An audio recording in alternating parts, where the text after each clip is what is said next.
Welcome to Haunt Weekly.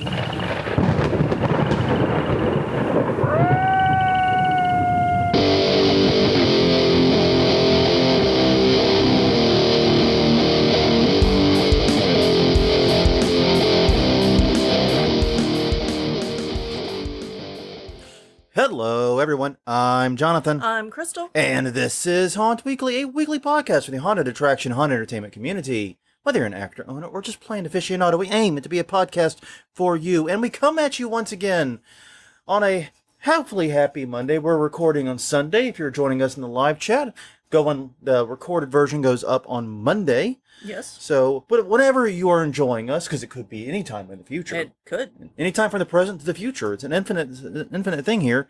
We do hope that you are having a good time, that you are safe, that you are well, and generally that life's a little less 2020 for you than it is for everyone else.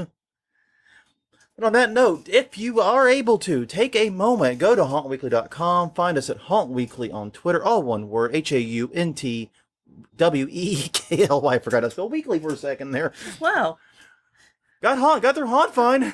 Yeah. Well, there's other reasons why we're a little off today. Yeah, a lot of reasons, actually. We're Haunt Weekly on Facebook, Haunt Weekly on Twitter. YouTube.com/Haunt Weekly is our YouTube channel. That is the easiest way to listen to all of the back catalog of episodes. Right. I know, like, iTunes and so forth cuts us off at certain points or whatnot, but they're all in YouTube. Yeah. And we have lists. You can listen to the news episodes, the interviews, anything. Yep. So, yeah, you can do that. You can also catch us on iTunes, Google Play, and Stitcher.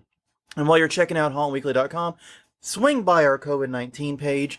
Lots of great resources there. Everything from how to open your haunt up safely, some guidelines like from Fear Factory in Salt Lake City and what they did, all the way to just fun stuff that you can do since you can't go places. Remember places? Yeah. Remember going somewhere? It was a lot of fun. Yes. Have you seen the commercial yet that does that? Oh, yeah, there's an actual commercial that does it. I forgot, yes. Yeah. It's Priceline? Yes, Priceline. And that was one of those travel websites. I was doing the memberberries from South Park. Oh, yeah. I was trying to go that route with it. Remember. Yes. I was ripping off something totally different. Yeah. But yes, check out the COVID-19 page. And as always, remember, every Sunday at 8 p.m. Central, 9 p.m. Eastern, figure out your own goddamn time zone if you don't live in one of those two. Because time zones freak me out. But yes, we are live on Facebook and soon, hopefully, on YouTube as well. We'll be doing a simulcast if it all goes well. Check us out. Love to have you.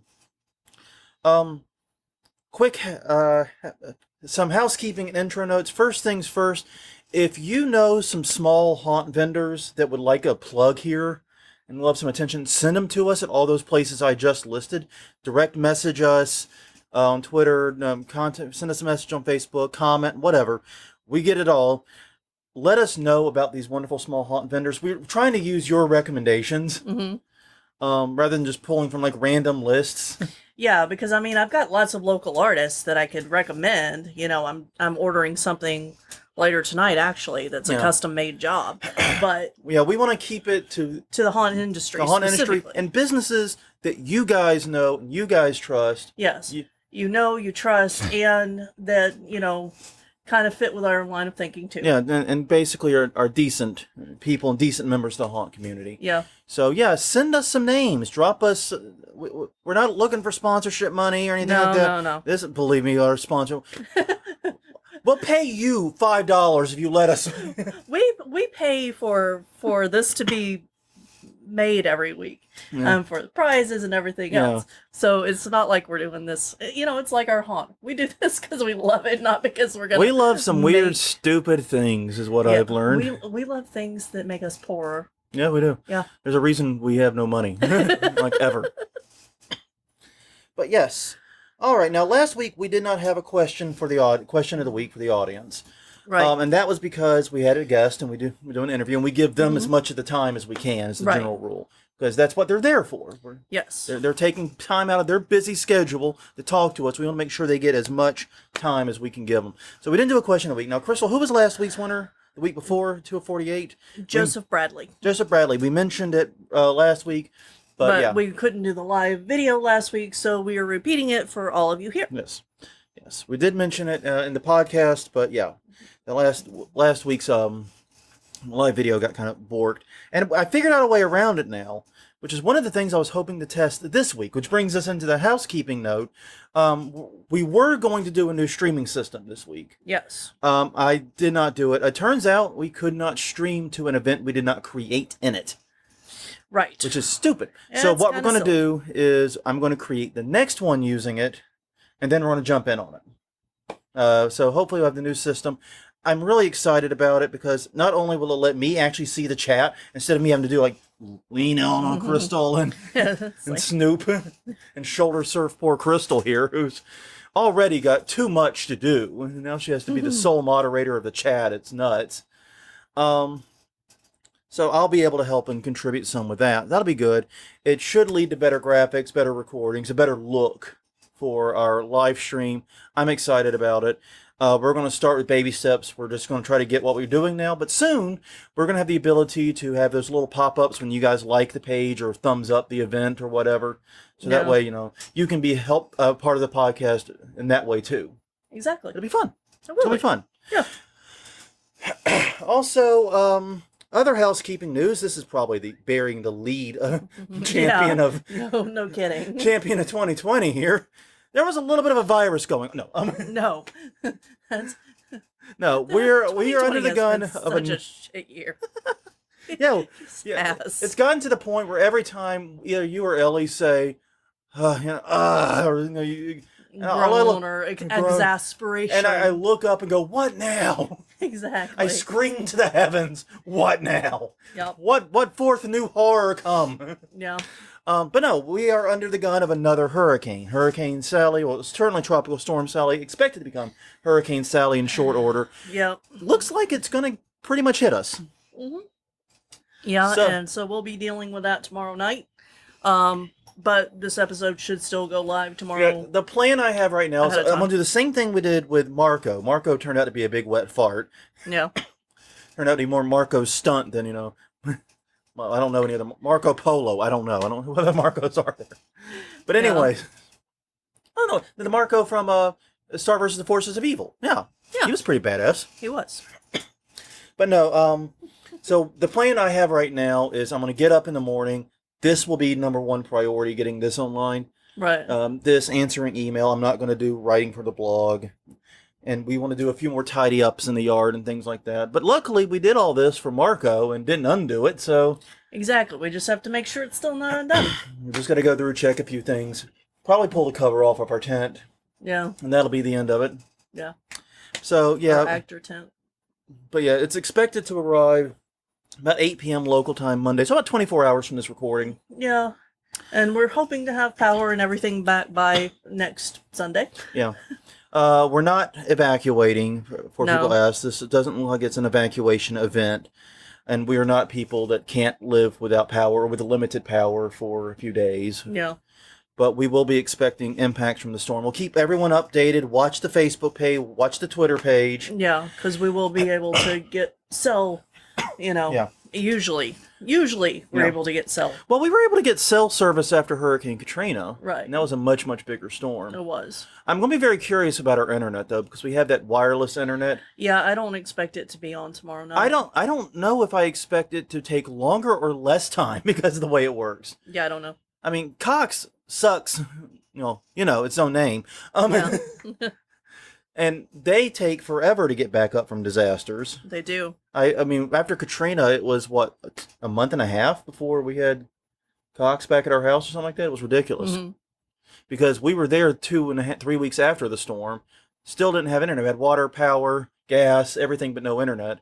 And then it was like several more weeks before we got out. I was going with you to your office every day just because your boss had AT&T internet and it was online. It was working, so yeah. But seriously, screw you, Sally. You're fucking our shit up, man. It's not fun.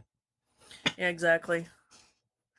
So yeah, just keep us in your thoughts, and we'll update you on the Facebook page and the Twitter page and all that stuff. Yes, and one more housekeeping note that I'm throwing in. Please do. I counted how many buttons we have left. Uh-oh.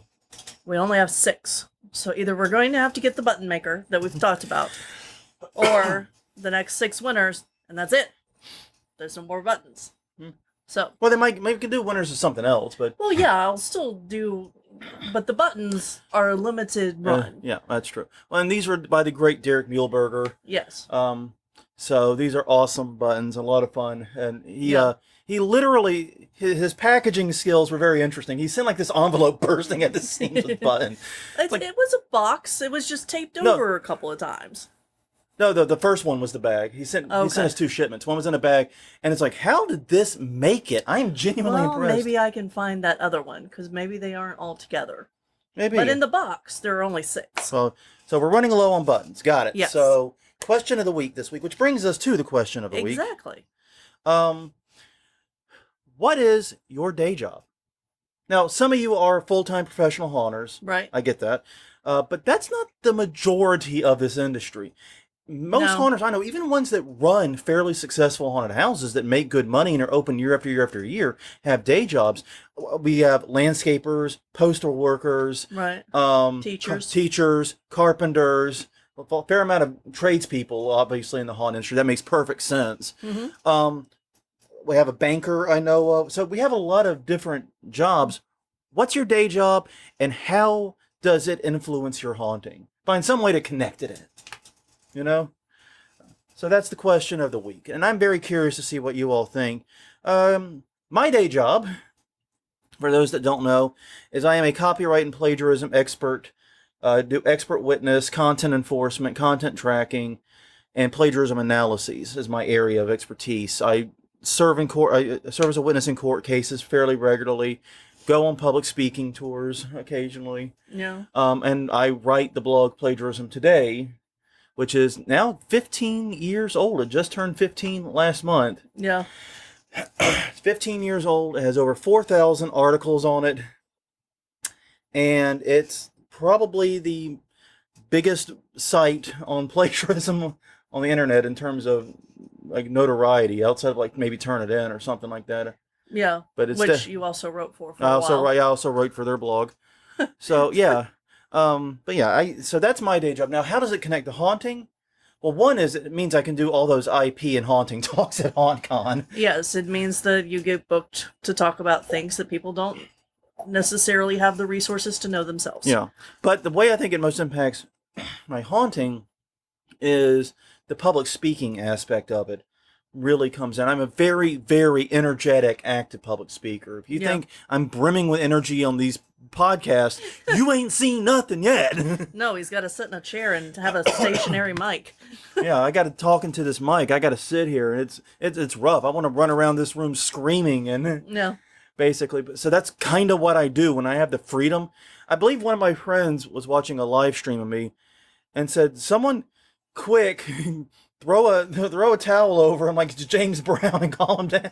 Yeah, he's all over that goddamn stage. Yeah. So yeah, that I bring that energy though into what I do for the haunt as Bernie Baxter, a front of house character that has to do that type of engagement constantly. Right. So yeah, and it's different because you're doing 3-4 hours in that character versus a 1 hour max talk typically. Mm-hmm. But it was fun. It's fun. I love haunting, and I love the public speaking aspect. I love performing. Yeah. And I think that's how it ties together. No. And you? Well, I am an administrative assistant. For the past 4 years, I've been at a college. Maybe a little bit longer than that. I started out at college, too. Yeah. I really like working at colleges. You keep boomeranging back to colleges. Well, it's because you get so much time off. And, because you get normal holiday days, plus you get all of the holidays that are scheduled off. And now that, I'm at a Catholic college, it's got even more. You get holidays ain't no non-Catholic ever heard of. Exactly. Like, I'm pretty sure you just made that saint up so you could have another holiday. Probably. Yeah. But, so as far as how it relates to the haunt industry and what it brings, I do a lot of planning of events. So that is directly, how to build a plan overarching and break it down into the small sections. You are you're. I know you don't actually use Gantt charts much, but you do the Gantt chart in your head. I've done them in the past for other positions. Yeah. Yeah. I know we don't use them much, but planning like that is a huge asset, and Yeah. you're usually the one to point out when we're behind or ahead on a certain aspect Right. Yeah. of the haunt build in particular. Yeah. And because you're always thinking this connects to this, so this has to be done for this, Right. and laying out a timeline to make it happen. Exactly. So yeah, it's I think yours definitely, the planning aspect of it is a bigger help than my public speaking aspect. Yeah. Especially in the overall getting this haunt goddamn done. Even though 2020, man. Mm-hmm. What are you going to do? So anyways, we wanted to do something a little more silly, a little more fun. Yeah. And we actually had this topic dropped in our lap. Yeah, pretty much. Pretty much literally dropped in our lap. Because, you know, this is something that we watch every week. On our own, without Night Haunt Yeah. Weekly pressure. But basically, there's a TV show on True TV called Tacoma FD. Right. And on August 27th, they aired an episode entitled Nightmare Manor, or To Nightmare Manor. I think it's actually To Nightmare Manor, but the IMDb actually has it both ways, so it's really confusing. But I think in our Yeah. DVR it said To Nightmare Manor. Right. So whatever, right? But basically, it's about a firefighting crew responding to a fire alarm at a haunted house. And it's one of the rare examples in pop culture that looks at the relationship between haunted attractions and fire safety. Yeah. This is something everyone inside the industry thinks about constantly. Because even if you're just an actor, you still have to know where the fire exits are. You still have to, you're still part of this whole thing. Right. Even if you don't realize it. And, so, yeah, definitely haunt owners are thinking about constant. But outside of the people working in the industry, people don't think about it. No, exactly. I mean, that was one of our questions a few weeks ago. Was what do you wish people knew? What do you wish people knew? And one of the answers, I think it was mine, was how safe you are. Exactly. How ungodly safe you are. Yeah. Yes. Yes, we want to scare you, but we don't want to actually injure you. We liken it to a roller coaster in that we want to scare the bejesus out of you. Get that adrenaline up. We want to get your heart going, but we want to do it as safely as possible. We want you to get off the ride smiling and loving life. We don't want you leaving on a stretcher. Right. So yeah, it was one of the few public pop culture examples of it. So we felt it was worth actually examining. Yeah. But here's the thing: if you haven't seen the episode and want to see it spoiler free, pause here. Yeah. Leave the live chat, whatever, and come back to it. Exactly. Because it'll be here. But this is where I'm going to put the spoiler warning. Basically, is we're going to be talking about the entirety of this episode. So, including the ending, and it's actually well worth it. Even though it's not a very highly rated episode, I thought it was pretty funny. I actually really enjoyed it. So, I think it's worth a watch. Anyways, first things first, about Tacoma FD, the show. It's a sitcom. It is. So, it is... Oops. Yeah, don't put that there, Jonathan. Yeah, Tacoma FD is a sitcom. It is meant to be... it's a comedy. And it's done by the same people that starred and wrote and created Super Troopers 1 and 2. Mm-hmm. If you've ever seen the Super Troopers movies, you kind of have an idea of the sense of humor. It's basically Super Troopers, but in a firehouse and safer TV. Yeah. Well, basic cable TV, at least. It is on True TV, so beware 8 million Impractical Joker ads every episode. Hate that show. And your DVR will probably record the ending or the beginning of that show. Yeah. Well, no, not the ending, because they do the interview. Talcoma FD. Talcoma, yeah. Yeah, I've never felt the need to watch the podcast. Although we should have done it with it. Yeah, we did. We should have done it with this one. You're right. We might have, thought about that again. Oh, look, we're under a hurricane warning. I just got the alert on the watch. No shit, Sherlock. Excellent. Yeah. Good job, Weather Channel. Good job. Yeah. The little friends are already trying to find places inside to get away from the weather out there. Yeah, makes sense. Yeah. But anyways, so think of it as Super Troopers. If you haven't seen Super Troopers 1 and 2, that, God damn it, go. What, do you hate laughing? Is that your problem? If you like stupid comedy. Stupid, crass, yeah, base comedy. Yeah. You will be very happy with those two movies. In particular, the first one, but I thought the second one was pretty good too. No. The first one I thought was freaking magical. Exactly. But The second one was all right too. But yeah, it's basically Super Troopers, but set in a firehouse, and they actually have just wrapped up to their second season. So if you do want to go back and catch up on it, I think it got like damn near 40 episodes, over 40 episodes probably. It's a lot of fun to do, and we've been enjoying the show a lot. Mm-hmm. So anyways, this brings us to the plot of this specific episode, which was the penultimate episode of the second season. Next to last. It was the Halloween special right before the Christmas special, because that's how TV works. It is. They didn't have a Thanksgiving special? There's another holiday in there, guys. They do. Yes, there is. And it is, special for lots of people. But I don't think, other than like Thanksgiving, it's very hard to find things that are focused on Thanksgiving. Thanksgiving is the holiday for people to either really love or really hate turkeys. Yeah. Yeah. Pretty much. Anyway, so the basic plot of the episode is this. The episode opens with the crew watching a horror movie in the station house. And Granny, the very large black man, yes, is completely mortified of this. He's huge and terrifying, but he is mortified by this movie. He is freaking out. He's scared to death. And he ends up punching He's a sweetheart. He's such a sweetheart, yeah. He ends up punching one of the other firefighters named Andy when Andy comes in to pull a prank on him and scare him. Yes, because all the other people have set him up and know that this is the likely outcome. Yeah, that Granny punches when he gets startled. Yeah. So Andy jumps out in like Jason, like a hockey mask, and just gets punched in the face, and the mask basically fuses to his skin. He gets hit so hard. Exactly. And basically the crew then stops. Then they go to then they have the intro and the first ad break, and then the crew starts swapping stories about when they were most afraid. Mm-hmm. And you kind of get a little delve into each of their psyches a little bit. Andy's the only one that's like, I'm not afraid of anything. Exactly. I've never been afraid. Exactly. I've never been afraid in my life. I don't know what y'all are talking about. I'm not scared of nothing. So you know where this is going, obviously. Well, yeah. Sitcom 101 is, you know where his story's ending. Yes. It's like leaving a gun in a room. Yeah, this Chekhov's boast here. Yes.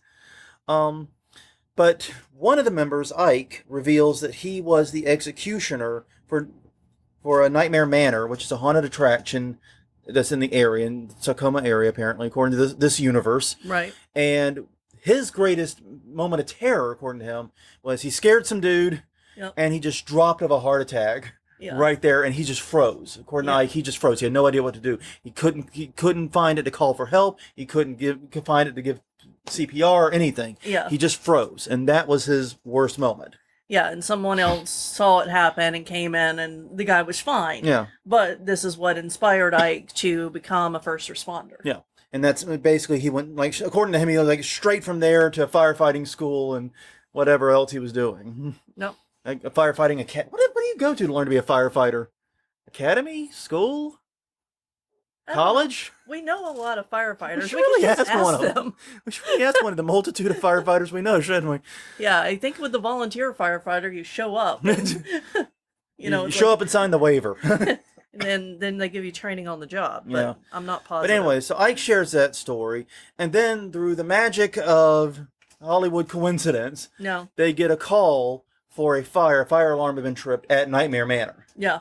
Which is 666. I don't remember the name of the road. It was 666 something. Yeah. They made a big deal about that part of it. Yes, because that makes it scary. And from there, the show kind of breaks into 4 separate plots. Yeah. That are all going on. And there's no real A or B plot. There's A, B, C, D going on here. First is Lucy, the lone female firefighter, falls down a well in the Silence of the Rams room. Yes. Which I'll get on that in a minute. Yep. Granny goes with Ike. Yes. And they go to the old executioner's room. Right. And he's like, whoa, everything's changed. And then the executioner comes out to startle them. And Ike just chest punches. You mean Granny? Granny just chest punches this guy and he drops of a heart attack. Yeah. And then Granny faints from the fright. Yeah, Granny has punched a lot of people. And it's by this point he was on his 3rd or 4th person. Yeah, it's never made clear why he was allowed to go into the haunted house. Why they chose to send him in. Yeah. Because Eddie, because Andy was forced to stay outside, even though he was all, I'm not scared of anything. Right, exactly. And Granny was like, I don't want to go in there, and they made him go in, because, Well, it's a plot device. Yeah. That's really why. Yeah, and literally up into the lead of this, like every time an actor would pop out and Granny would see me uppercut him or nail him. Yeah. And then, but it's not until he meets the executioner there's an actual consequence for him Right. punching the crap out of everyone. Yep. So, Eddie and one of the other members of the group ends up finding the real fire. He's the only one actually behaving like a remote professional here.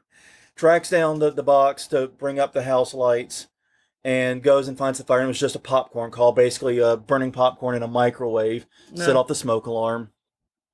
No big deal. Puts out the fire. Yeah. I think that was a waste of a fire extinguisher on his part. Yeah, he's doing that while the rest of the crew are trying to get people out of the haunted house. Yeah, everyone's trying to get everyone out of the haunt, and it's not going particularly well. Yeah, and before we get too deep into this, I just want to say when they roll up to this place is beautiful. Yeah. Like, I would love this to be my house. It's very clear what they did is they found a Victorian-style mansion and shot both the interiors and the exteriors there. Yeah. And just decorated this old house to look like a haunted house. Yeah. And it wasn't particularly convincing as a haunted attraction to me as someone that's been through hundreds of these. Right. But it was beautiful, as you said. And yeah, I want this house to be my house. Yeah, the too. outside was beautiful. Oh, the outside was gorgeous. And the inside looked gorgeous, too. It just didn't look to me like a haunted attraction does. Yeah, it looked more like a home haunt than a pro haunt. Yeah, much more. And also it looked much more disorganized. Yeah. And apparently this has been a haunt that had been open for at least 15 years or so. Yeah, because Ike worked at it. Yeah, Ike worked there. And he actually said at one point it was 12 years ago. Yeah. That he worked there. And anyways, Andy, the guy that's not afraid of anything, stays outside, gets the media show up, and he realizes he does have a fear. It's public speaking. Yes. And he is absolutely more... He barfs all over the camera and then passes out. Yep. Out of fear. Because, that's exactly what's going to happen to Andy. Of course it is. So to break it down, the episode actually did get a fair amount right. At least it felt right to me. One of the first things I really did enjoy was how they focused on Granny's ill-advised habit of punching people when he's scared. Yeah. Because he's a big dude. Yeah. Yeah, his fight response is very much there. And the thing is, that's realistic. Yeah. There are people that are like that. They knee-jerk swing, and it's not that they're looking to punch. Yes, yes. If you ever actually startle me, yeah, I try to control my fist, but it does want to fly. Yeah, yeah. I mean, you've never actually swung on a haunted house actor. No, the very first one that we went to ever, up in Alexandria, when we went to that one, there was someone that startled me for the first time ever, and I did this and stopped. Yeah, I did a little like an Orange Cassidy thumbs up hook. Exactly. Yeah. Yeah. So, yeah, but no, and that's and I think I might have slapped my brother once when he startled me. Well, that's just fair play. That's just part and parlance for siblings. That's that was when part I was and parcel 12. for siblings. Yeah, that's totally legal. But yeah, it's a common response, and it's something that haunts have to be planning for. And this haunt clearly doesn't, because Granny is able to smack the living shit out of at least 3 other actors. More than that. I don't remember how many it was, but it was... Yeah, that count. There was 3 in just one room. Yeah, it's true. He smacked the shit out of probably half a dozen of their actors over the course of this episode. Yeah, because there was no thought given to actor safety. Because you have to think about those things. Actors, the scare they kept showing was an actor would be in a dark corner or through a curtain or something, and it was a pop, and they pop out and these actors were getting right on top of people with no effective retreat space. No. And so that way when Granny gets startled, boom! Nope. And that poor executioner, he just drilled him. He did. Actually drilled him twice. Yeah. Basically, he gets hit once, has a heart attack, or has a heart issue. Ike revives him. They get up, they're laughing it off. Then Granny wakes up and gets startled again and hits him a second time. Jesus Christ. But no, that's an issue that haunts do need to think about. The second was the issues of triage due to prosthetics. Basically, Andy was outside getting people as they came out. And he was trying to see who needed medical attention and who didn't. Obviously, no one needed actual medical attention. It was a popcorn fire. But They definitely did not bake the idea of how to separate the people who were fake hurt from real hurt in this, because Andy sees a guy with his eyeball hanging out of his head due to Yeah, a that's the first one. prosthetic. He's like, "Oh my God, sir, keep calm. What do you mean? This is a $40 prosthetic. I'm not taking it off." Things like that. And then, because if you think about it, though, imagine you are a firefighter or an EMS worker at an actual emergency in a haunted house, and you have people leaving the haunt covered in blood.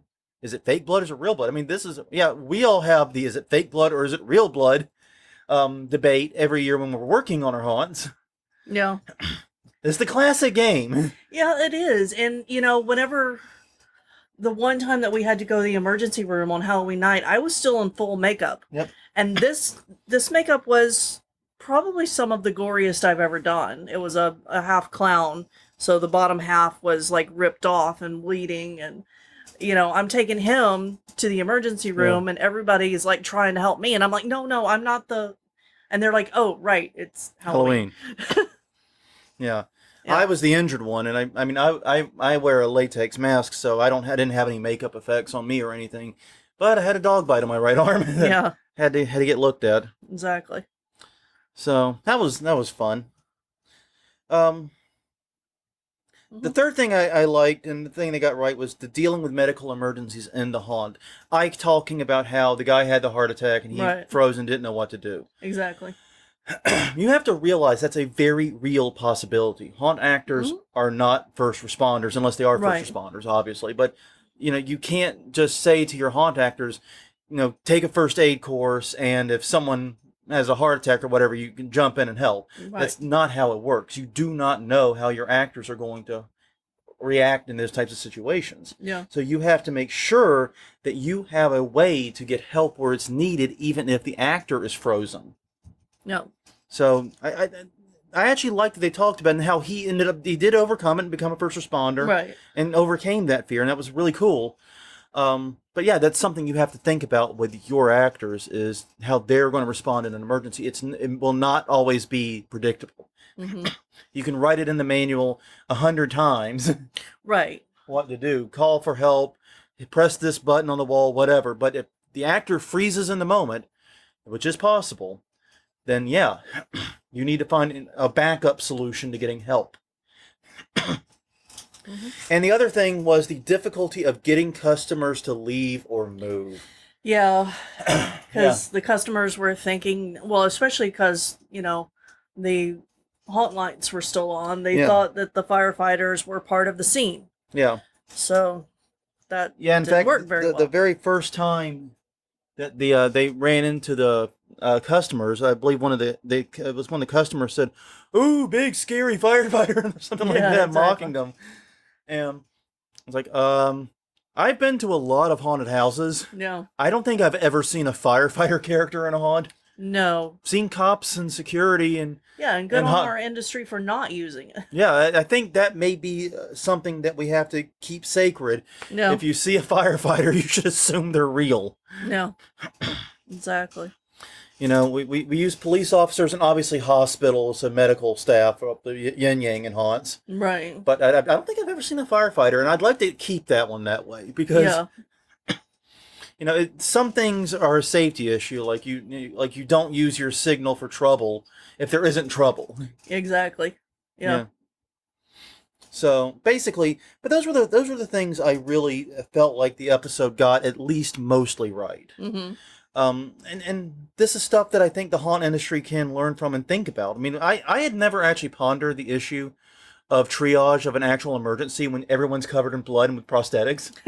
Yeah. I never thought of that. Yeah.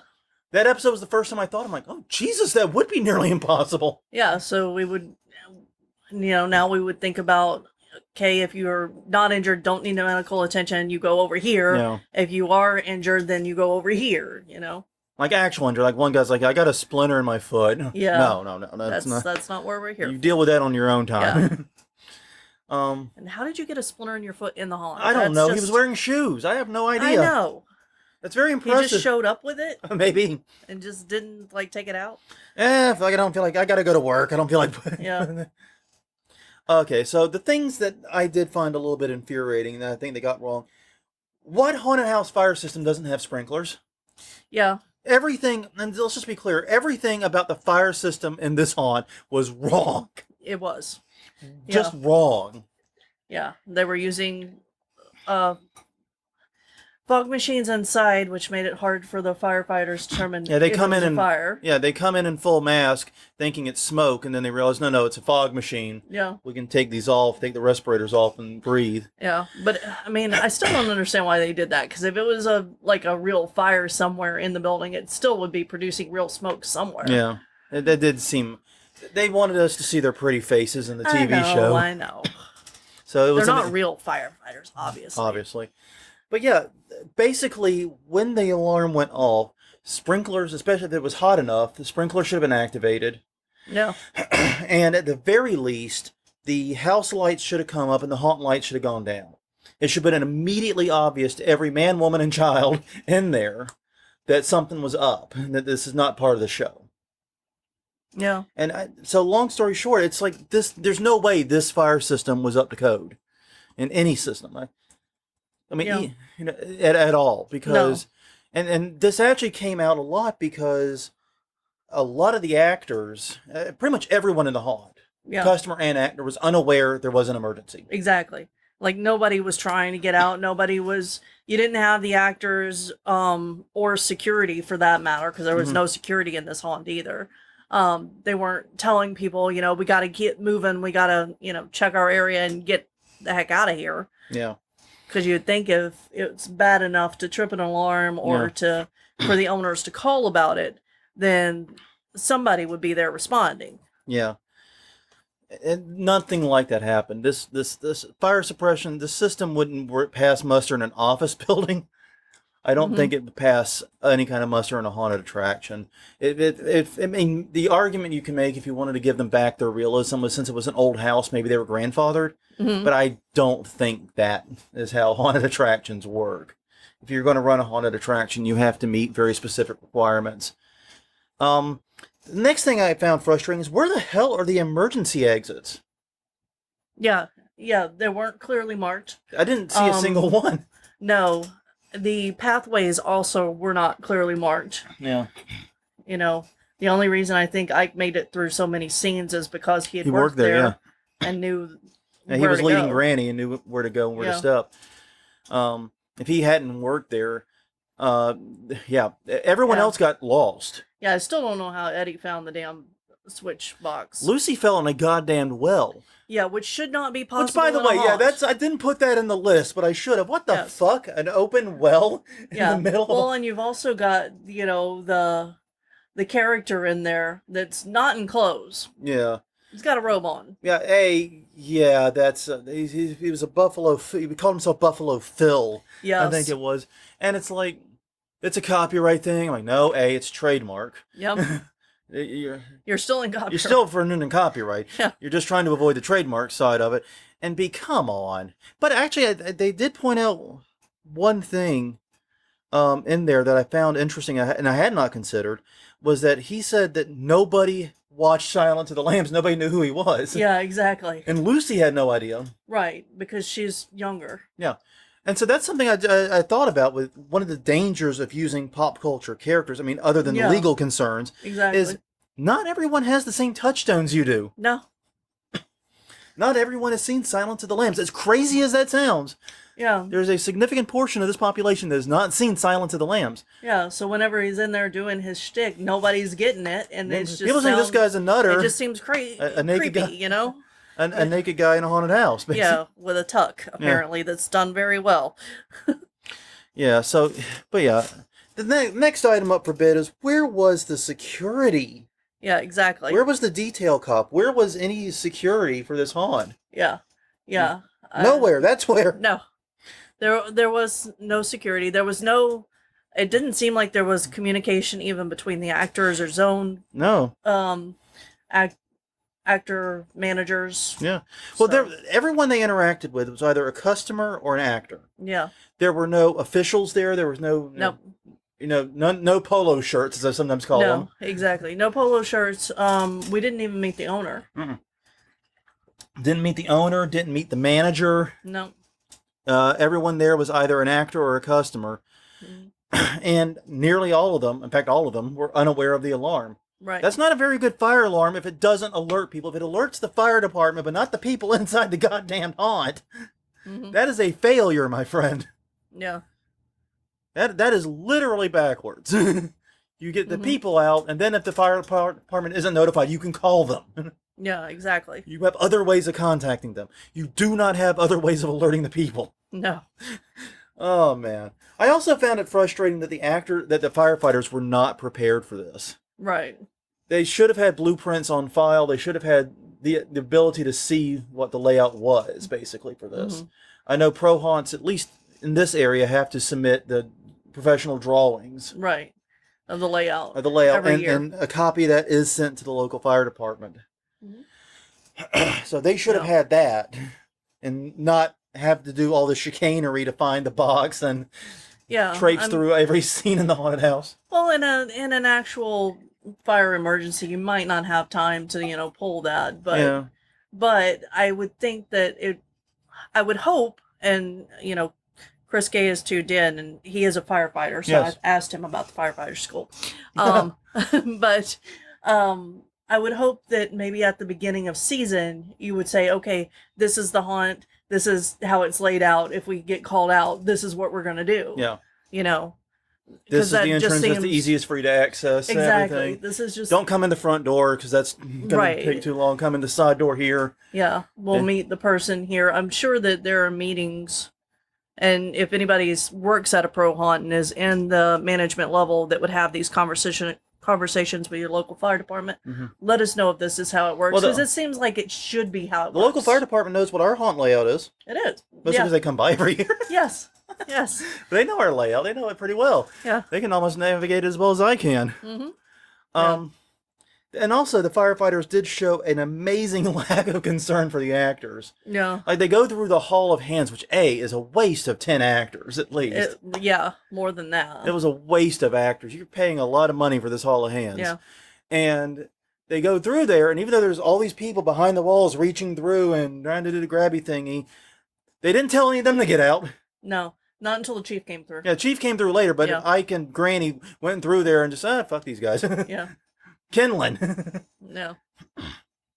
Yeah, the Chief told them to leave, Right. but the first two firefighters they encountered just basically I think napped there were off. 3 at that point, because Eddie started with Ike. Yeah, he did. You're right. It was the three Yeah. of them. Eddie started with them and broke off to actually do the real work. Yeah, exactly. While Granny and Ike are farting around in the executioner's room. Yeah. So yeah, that was frustrating. The haunt itself, they mentioned it had been unchanged for decades. Yeah. Ike was there 12 years ago, he said at one point, and he knew every nook and cranny of it. It looked exactly the same. There's the same skeleton. That's There's the not a good thing. That is not a good thing for your haunt to not change. You've got to change. Yeah, if you don't embrace change and newness in this industry, you're gonna die. The only way you can not embrace change and newness is if you're a tourist haunt, Yeah. where you know that everybody's coming through your haunt once and you're not catering to locals at all or Exactly. seeking any repeat business. Yeah. Yeah. Because if you are dependent upon repeat business, you have to change. And the main thing I've heard is 25% per year for most haunts is a good target. I Yeah. think that sounds about right to me. That's what I've heard too. Mhm. Like we typically change 100%, but we're much smaller. We can do that. But yeah, you have to change that. Now, if they'd been changing 25% year after year after year, in 12 years, you've definitely got a whole new haunt. Mhm. There's nothing left to that. And Ike should have been hopelessly lost. Yeah. Would have been the best way for it to go. But instead, he recognized every room, including his room, and was pointing and noting the props, and he even pointed to the spot where the scare actor comes through, Yes. right as he did and scared Granny and got punched in the chest for his efforts. Yeah, exactly. So, you know. Yeah, and Chris says it's a 140-hour class to be Oh. a firefighter. Oh, it's just a class. Go to firefighter class. Exactly. Okay. Long class. And that's to go into a building using an air pack. So, but yeah. Accuracy. Accuracy. But yeah, I was frustrated by that. And finally, I have a real question. When did this take place? Because they didn't mention Halloween No. or Halloween season at all. Even though I think it was meant as their Halloween special for the year. Yeah, I think so. But none of the actors talked. No one talked about Halloween. no, they were watching a scary movie, Mhm. but there weren't decorations. No. Like a lot of times, even if they don't mention that it's Halloween, there'll be decorations in the background. Yeah. I And didn't see any of that. Eddie said he's going to have his birthday there at the end of the episode. Mhm. So this must be a year-round haunt Yeah. that's got at least 3 dozen actors we ran into. Yeah. And is in Tacoma? Yeah. Exactly. Tourist capital of Oregon. No. Oh, wait. Is it Tacoma, Washington, Tacoma, Oregon? I don't know. I never actually thought about what state Tacoma's in. Huh. What state's it in? Okay, well... Washington. Washington. Tacoma, Washington. So it's the tourism capital of Washington, I'm sure. Because usually you see... The thing about year-round haunts is they exist in places with a high tourist traffic, and they usually have a very low actor count, usually only 1 or 2. Exactly.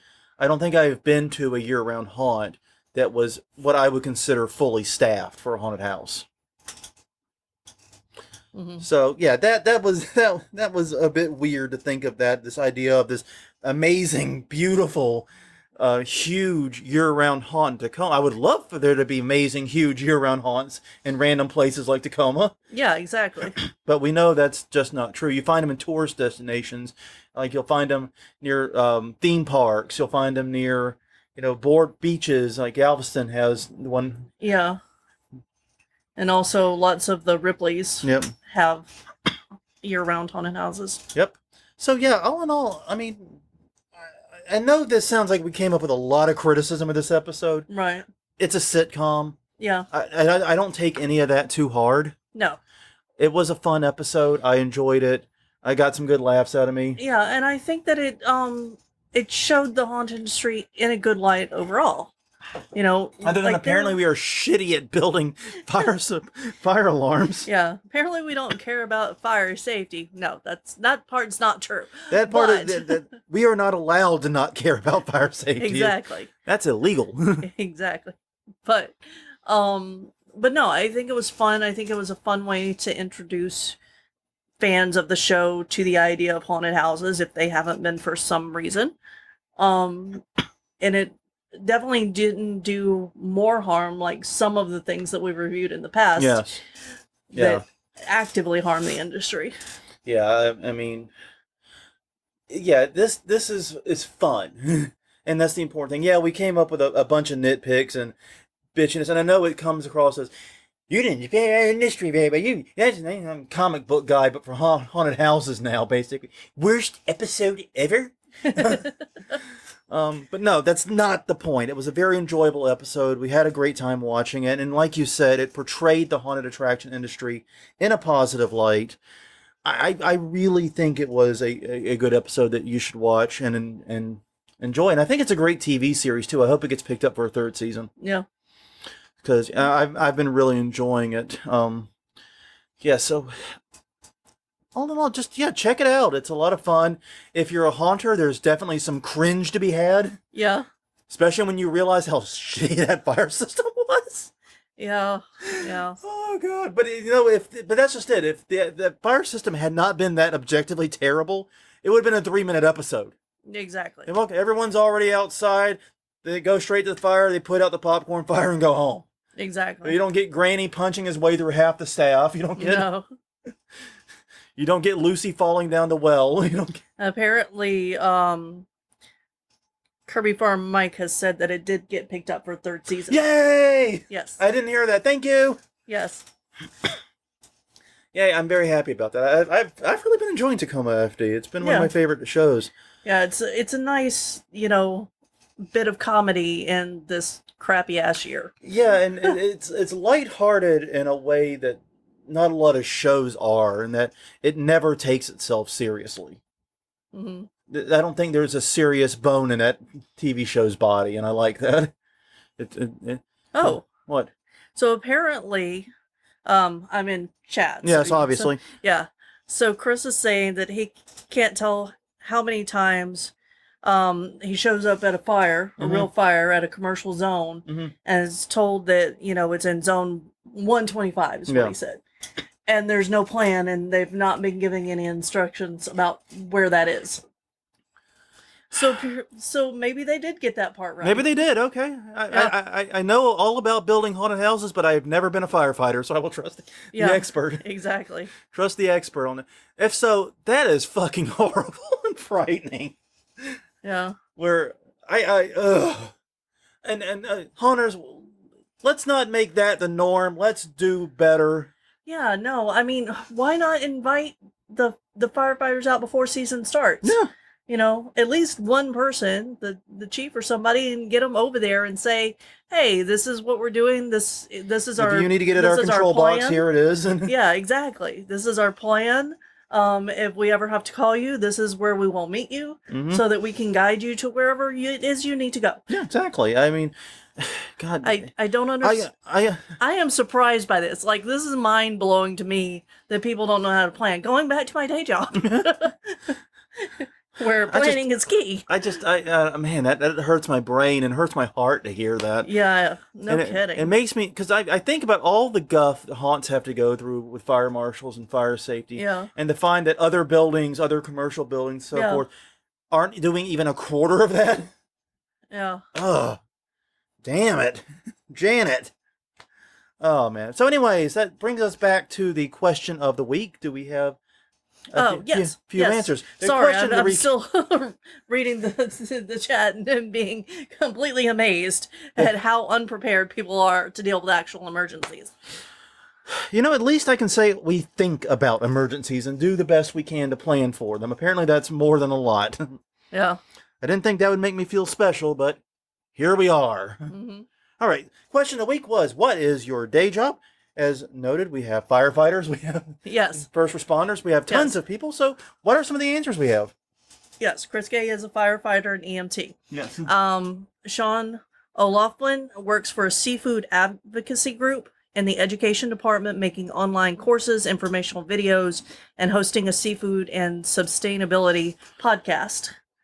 I'm gonna drop the name of that podcast in the chat if you can. Yeah, he had to go. Okay. But he's gonna listen to the rest of the podcast later, so we can reach out to him. Shoot us a message with that podcast. I'm very curious about seafood and sustainability podcast. Yeah. I thought we were crazy doing a podcast on haunted attractions. Well, I mean, we live in New Orleans. Yeah. This is a seafood town. Oh yeah, no. So it makes sense that you'd be interested. No, this is actually a passionate subject for this city. Yeah. I'm not coming out of nowhere from. I'm actually curious about that though. Yeah. I always like seeing other niche podcasts because we're hyper niche. Yeah, exactly. And I admit, and we don't get a lot of listens because of it. We get a fair amount though. No. Get more than I ever thought we would. Exactly. Brittany Bittner is a preschool teacher for ages 3 to 5 years old. And then you work in a haunted house? You don't need to work at a haunted house. You already work in a haunted house. Yeah. I've been around 3 to 5 year olds. If I can make it a day without kicking one of them. Yeah. Troy Crivion is a courier and is congratulating us on making it to 250. Oh, wow. I think that's everybody on my list for right now. So definitely, all great answers. This is going to be a tough week, I can tell. Yeah. To pick a winner. But if you want to play, you have up until we record the next episode. So you have a week from right now. Yes. Get in your answers. You can send it to us at Twitter, Haunt Weekly at Twitter, Haunt Weekly at Facebook, hauntweekly.com. You can use the contact form there. Right. And you can also find us at youtube.com/hauntweekly. Leave it as a comment. We'll get notifications there about what you say. So if you tell us what your day job is and if you can tie it and how it's helped you in haunting, I'd love to hear it. Yeah. Well, on that note, everyone, thank you for spending the past near hour with us as we literally spend 2x the time talking about the show than the show itself was. Yeah. We spent about 45 minutes talking about Tacoma FD, a 22-minute show. But anyways, thank you for spending that with us. Greatly appreciate you here. Find us at all the places I just mentioned. Haunt Weekly Facebook, Twitter, hauntweekly.com, Haunt Weekly on YouTube. And until next time, I'm Jonathan. I'm Crystal. And this has been episode 250 of Haunt Weekly. Made it to 250. Yeah. Talking about Tacoma FD's Haunted House episode. We'll see you all next week.